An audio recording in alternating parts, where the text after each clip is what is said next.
নমস্কার বন্ধুরা, কেমন আছেন সবাই? গল্প যেখানে সত্যি চ্যানেলের আরো একটি নতুন গল্পে আবারও আপনাদের সকলকে স্বাগত জানাই। ইতিমধ্যেই যে সমস্ত নতুন বন্ধু আমাদের সাথে যুক্ত হয়েছেন তাদেরকে অসংখ্য ধন্যবাদ জানাই চ্যানেলের তরফ থেকে।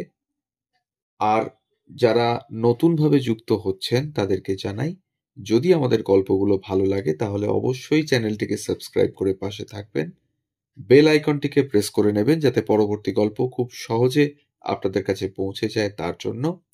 আর ভালো লাগলে একটু কাছের মানুষদের সাথে শেয়ার করবেন আমাদের গল্পগুলো। আমাদের গল্প পোস্ট করার সময় প্রতিদিন ঠিক সকাল 9টা থেকে 9:30। আজ বলবো ঘোড়ার গল্প।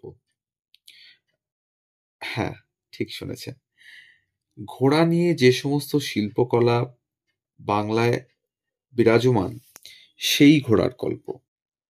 আর নানা অজানা তথ্য থাকবে আমাদের আজকের এই গল্পে, তাই শুনতে থাকুন স্কিপ না করে। আগডুম বাগডুম ঘোড়াডুম সাজে, সেই থেকে কত না ছড়ায় মোড়া ঘোড়ার কাহিনী, আর কতই না তাদের নাম। সাবাস ঘোড়া, টাট্টু ঘোড়া, জলপাই ঘোড়া, দুলদুল ঘোড়া, পক্ষীরাজ ঘোড়া, আরো কত কি। এ বাংলা ধর্মকর্ম নির্বিশেষে ঘোড়া অন্তপ্রাণ। গ্রাম বাংলাও মগ্ন থাকলো ঘোড়ায় বহুদিন। বলতে গেলে আজও আছে। আশা নিরাশা বা চাওয়া পাওয়ার সঙ্গেও জড়িয়ে গেল ঘোড়া। নানা বার্তা নিয়ে সে ঘোড়া উঠে এলো মাঠের মাঝে মনস্কামনার থানে। কত গল্প গাঁথা জড়িয়ে গেল তার সঙ্গে। কেউ বলল মনের কামনা বাসনা ঈশ্বরের দরবারে যে পৌঁছবে তার জন্য তো একটা বাহন লাগে, তাই মাটিকে দলা পাকিয়ে হাতে টিপে এমন সাদাসিধে ঘোড়া বানিয়ে নেওয়া। কেউ বলল গ্রাম দেবতা যখন কালাজ্বর, মারণ রোগ, বসন্ত রোগ থেকে গ্রামকে রক্ষা করবার জন্য রাতে গ্রামে টহল দেবে, তখন তার তো একটা বাহন লাগবে, তাই থানে ঘোড়া দিতে হবে। এখন প্রশ্ন হলো, থানটা কি? থান হলো মাঠের মাঝের কোনো বেদি কিংবা গাছতলার থান বাঁধানো অংশ, বা একটা স্থান, পরিত্যক্ত জায়গা যেখানে সবাই মাটির ঘোড়া বসিয়ে যেত।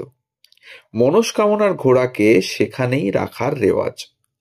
এখন এই থানের ঘোড়া সর্ব অর্থে একটা শিল্পদ্রব্য, কারণ এখানে শিল্পী যা নির্মাণ করেন তা হলো একটি জটিল রূপের সরল উপাখ্যান। তৈরি হয় সাজেস্টিভ আর্ট, আর রূপকার হলেন গ্রামের সাধারণ মেয়ে বউ। আশ্চর্যের বিষয় হলো রাশিয়াতেও এরকম ঘোড়া দেখতে পাওয়া যায়। বাংলার প্রথিতযশা শিল্পীদের দীর্ঘদিন ধরে এই হাতে টেপা মাটির ঘোড়ার আকর্ষণ করেছে। যেমন যামিনী রায়। বিগত 30 বছরে বাঁকুড়া জেলার বিষ্ণুপুরে এই থানের ঘোড়ারই এক বিরল রূপান্তর ঘটেছে। ফলে বিষ্ণুপুরে এই থানের ঘোড়াই তার ভোল পাল্টে গিয়ে ঘর সাজানোর ঘোড়া হিসেবে আমাদের কাছে এসেছে। রূপের সারল্যের সঙ্গে যুক্ত হয়েছে জটিল অলংকারের সুষমা। এই সুষমা যোগ করা হয়েছে যাতে লোকশিল্পের নমুনা হিসেবে এই ঘোড়া বিক্রি করা যায়। ফলে বলতে হয় দৈনন্দিন গ্রাম জীবনে যা ছিল মনস্কামনা পূরণের বাহন, তা এখন রূপান্তরিত হলো কারুশিল্পে। তাই মা বোনেদের হাতে গড়া এই মননজাত শিল্প আজ এক ইন্ডাস্ট্রি। এমন চমৎকার রূপ বদল বাংলার আর কোনো পুতুলের ক্ষেত্রে বিশেষ হয়েছে বলে জানা যায় না। আবার সেই সঙ্গে রঙের বৈচিত্র্যময় ব্যবহারেও এই ঘোড়া সৌন্দর্যে অসামান্য হয়ে যায়। একটাই কথা, থানের ঘোড়ার মতো জটিলতা বর্জিত রূপাখ্যান আর দুটি নেই। আরও বলতে হয় বাংলার লোকশিল্পে ঘোড়ার বাহুল্য আছে। বাংলাদেশে সোনার গাঁর কাঠের ঘোড়ার শিল্প সুষমা অনবদ্য। মেদিনীপুরের পটুয়াদের হাতেও তৈরি হয় বাচ্চাদের খেলার ঘোড়া। আবার বসিরহাটের ঘোড়ায় চাকা লাগিয়েও দেওয়া হয়। সেসবেরও শিল্পমূল্য, সারল্য ও অলংকারের বিচারে অপরিসীম। এবার আসি একটু অন্য গল্পে। থানের ঘোড়ার এহেন সাজগোজ বাংলা আগে দেখেনি কখনো। ঘোড়ার পিঠে নকশাদার আসন, মুখে জিন, আর সারা অঙ্গ জুড়ে রাজবেশ, অলংকারের মহিমা, সব মিলিয়ে লড়াইয়ে যাওয়ার জন্যে যেন সাজো সাজো রব। সঙ্গে সঙ্গে দেখা গেল হাতগুলিও সেজে উঠেছে যোদ্ধার বেশে। এমন লড়াকু চেহারার হাতি আর ঘোড়া আজও বিষ্ণুপুর অঞ্চলের ডাক সাইটে লোকশিল্প। বাঁকুড়ার পাঁচমুড়ার শিল্পীরা আপন ছন্দে দীর্ঘদিন ধরে বানিয়ে চলেছেন এমন পুতুল। কিন্তু থানের ঘোড়া সহসা কেন এমন রূপ বদল করে লড়াইয়ের পোশাক পরল, সে কথা বুঝতে গেলে আমাদের ফিরে যেতে হবে বর্গীহানার বাংলার সময় ঘড়িতে। বাংলা মুলুকের রাজপাটে বিষ্ণুপুর সেদিন ৭ মহলা বাড়ি। সায়র আর ধ্রুপদী গানের তীর্থ হয়ে উঠেছে। মল্ল রাজাদের বীর কাহিনীও অনেকটাই লেখা হয়েছে রক্তমাখা সোনা জলের আলপনায়। তবুও বীর চর্চায় খামতি নেই ওদেশে।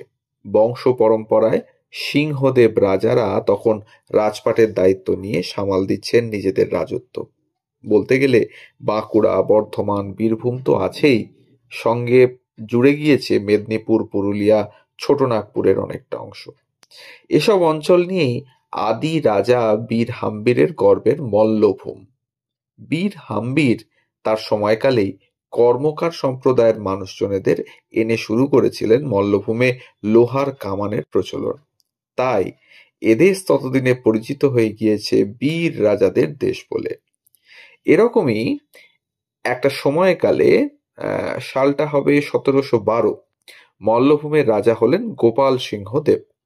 তাঁর রাজত্বকালে শেষ পর্বে বর্তমানের দাইহাটে তাঁবু ফেললেন দুর্ধর্ষ বর্গী নেতা ভাস্কর পণ্ডিত। সেটা ১৭৪২ সাল। পূর্ব বর্ধমানের এই অঞ্চল তখন দাপিয়ে বেড়াচ্ছেন ভাস্কর পণ্ডিতের মারাঠা দস্যুরা। এসব দেখেই লড়াই করার প্রস্তুতি নিলেন গোপাল সিংহ দেব। বর্গীরা যখন মল্লভূমের দুয়ারে প্রায় এসে পড়ল, তখন লোকে দেখল ঘোড়াশাল থেকে ঘোড়া, হাতিশাল থেকে হাতিরা সব রণসাজে বেরিয়ে আসতে লাগলো। দলমাদল তোপ দাগলো হৈ হৈ করে। রব উঠল ভাস্কর পণ্ডিত নিপাত যাও। বাংলার ছড়ায় লেখা হলো আগেডুম বাগেডুম ঘোড়াডুম সাজে। এখন যা আগডুম বাগডুম ঘোড়া সাজে নামে পরিচিত। ছেলেরা নিজেদের ঘরোয়া খেলায় হাঁটু বাজিয়ে বলতে লাগলো এমন ছড়া। সে এক আকাশ বাতাস কাঁপানো উন্মাদনার খেলা হয়ে উঠল হাঁটু বাজানো আগডুম বাগডুম ঘোড়াডুম সাজে। গ্রামীণ খেলায় সেদিন যুদ্ধের রব। ওদিকে পাঁচমোড়ার শিল্পীরাও আর বসে রইল না। তারা হাতে টেপা ঘোড়া আর হাতির গায়ে জুড়ে দিলেন নানা অলংকার। শুধু তাই নয়, চেহারার চরিত্রে ঘোড়াগুলো ছোটখাটো আকার আকৃতি থেকে বেরিয়ে এসে লম্বায় চওড়ায় অনেক গুণ বেড়ে গিয়ে বেশ একটা রাজবেশ ধারণ করলো। উটের মতো লম্বা গলা, বাঁশপাতার মতো কান আর বিস্ফোরিত চোখ, তাতে আবার কাজল টানা দাগ, কপালে নকশাদার রাজতিলক সাজ, সব মিলিয়ে এক অসাধারণ কর্মকাণ্ড। হাতিগুলিও রাজবেশে অনন্য। আসলে বঙ্গভূমের মল্ল জমিতে বর্গীর সঙ্গে লড়ে যাওয়ার এমন প্রচেষ্টাকে গর্বের সাজ পরিয়ে দিতেই শিল্পীর এমন আয়োজন। বিষ্ণুপুর রাজবাড়ির আশেপাশের বাজার এলাকায় আজও মেলে এমন ঘোড়া আর হাতি। ইতিহাসের পথ বেয়েই মানতের ঘোড়া লড়াইয়ের ঘোড়ার প্রতীক হয়ে উঠেছিল। এমন শিল্পকর্ম সেদিন মল্লভূমের মানুষের বীরত্বের প্রতিভূ হয়ে উঠেছিল। ঘোড়ার সঙ্গে আজও তাই দোকানদার বিক্রি করেন জগন্নাথ কর্মকারের বানানো দলমাদল কামান খেলনাও। সময় বদলের সঙ্গে সঙ্গে ঘোড়ার সাজ আর আকার বেড়েছে, তবে এমন ঘোড়া আজও থানে দেয় মানুষ, আর নাগরিক সমাজে এসব ঘোড়া হাতির স্থান হয়েছে গৃহসজ্জায়। যদিও ইতিহাস আড়ালে রয়ে যায় সত্য সূর্যের মতোই। তো এই ছিল আজকের গল্প, ঘোড়ার গল্প, মনস্কামনা পূরণের গল্প, ভাস্কর পণ্ডিতের গল্প, মল্ল রাজাদের গল্প, সর্বোপরি বাংলার এক প্রথিতযশা শিল্পের গল্প। কিভাবে একটা টেপা ঘোড়া যা তৈরি করতেন বাড়ির মহিলারা বা পুরুষরাও কখনো কখনো, সেটা হয়ে উঠল একটা প্রকাণ্ড শিল্পকর্ম, যা আজ আমার আপনার ঘরে ঘরে আমরা তা ব্যবহার করে চলেছি, কখনো বা মণ্ডপ সজ্জায় তা ব্যবহৃত হয়েছে বিভিন্ন ক্ষেত্রে, বা আরো নানা জায়গায় হয়তো সেটা ব্যবহার হচ্ছে, আমরা জানিও না। তাই আজকের গল্প, ঘোড়ার গল্প, শিল্পকলার গল্প যদি ভালো লাগে তাহলে অবশ্যই আমাদের চ্যানেলটিকে সাবস্ক্রাইব করবেন, বেল আইকনটিকে প্রেস করে নেবেন যাতে পরবর্তী গল্প খুব তাড়াতাড়ি আপনাদের কাছে পৌঁছয় তার জন্য। আর ভালো লাগলে একটু কাছের মানুষদের সাথে শেয়ার করবেন। আর হ্যাঁ, মানে আগেকার গল্প শুনতে চাইলে আমাদের ডেসক্রিপশন বক্সে কিছু গল্পের লিঙ্ক থাকছে, আপনারা চাইলে সেখান থেকেও লিঙ্ক ক্লিক করে আগেকার কিছু গল্প আপনারা শুনে নিতে পারেন। সবাই ভালো থাকবেন। ধন্যবাদ।